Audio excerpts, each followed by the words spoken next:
Hello there. So you want to know how you can simply reset your Capital One shopping account's password on your mobile device. This is going to be the only video that you'll ever need to watch on the internet. So with that being said, let's get straight into the video. First things first, simply go ahead and open your App Store and search for Capital One Shopping and download it already if you haven't.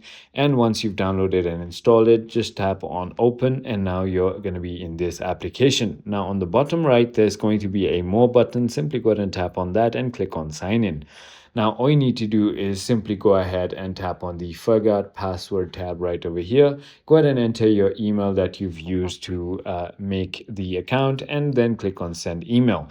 Then what will happen is they will send you a email with the link to reset your password, and you can just create your new password and log in back into your account. I hope this video was helpful to you. If it was, hit that like button and I'll see you on the next one.